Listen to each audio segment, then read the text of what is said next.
আপনি তো রাজনীতির কার্ড খেলেন প্রতিটা ইস্যুতে। দেশের প্রধানমন্ত্রী আপনার নেতা, তিনি কেন কিছু বলছেন না? জাগো হিন্দু, জাগো হিন্দু, জাগো হিন্দু। হিন্দু হয়ে আসবো, আপনি যেদিন বিজেপির পতাকাটা ছেড়ে দিয়ে প্রতিবাদ সভায় নামবেন সেদিন আমরা সাধারণ হিন্দু হয়ে আসবো। ওদের একজোট হতে বলছে, সেটা ঠিক আছে, আমি ধরে নিলাম ভারতবর্ষের হিন্দুরা একজোট হলো। হ্যাঁ, ভারতবর্ষের হিন্দুরা একজোট হয়ে বিশাল প্রতিবাদ মিছিল করলো। তাতে কি আপনার মনে হয় যে বাংলাদেশে অন্য একটা দেশের পলিসি আপনি চেঞ্জ করতে পারবেন?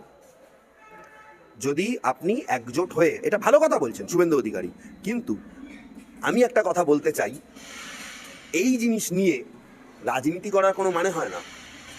শুধু অধিকারী তো বলছেন রাজনীতির মঞ্চ থেকে নয়, সাধারণ হিন্দু হয়ে আসুন, এসে হিন্দুদের হয়ে প্রতিবাদ। হ্যাঁ, সাধারণ হিন্দু হয়ে আসবো, আপনি যেদিন বিজেপির পতাকাটা ছেড়ে দিয়ে প্রতিবাদ সভায় নামবেন সেদিন আমরা সাধারণ হিন্দু হয়ে আসবো। আপনি বিজেপির পতাকাটা ছাড়ুন, আপনি আপনার ওই সমস্ত বড় বড় ডায়লগ ছাড়ুন, বিজেপির পতাকা ছেড়ে আপনি ময়দানে নামুন, সেদিন আমরা সাধারণ হিন্দু হয়ে আসবো।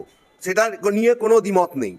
আপনার দলের লোক পতাকা ছাড়াও ডাক্তারদের মিছিলে গেছিল বলে গো ব্যাক স্লোগান শুনেছিল। রাজনৈতিক তকমা ছেড়ে আপনি রাস্তায় নামুন, অবশ্যই সারা ভারতবাসী আপনার সঙ্গে এসে দাঁড়াবে।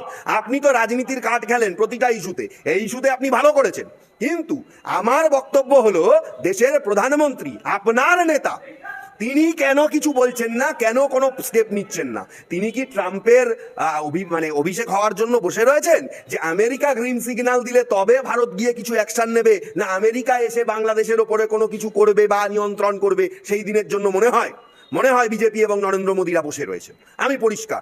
আর শুভেন্দু অধিকারীকে বলবো, অবশ্যই একজন হিন্দু, আমিও একজন হিন্দু, আপনাকে আমি সর্বান্তকরণে সাপোর্ট করি, কিন্তু আপনার এই বিজেপি ভেগধারী হিন্দুত্বটা ছাড়তে হবে।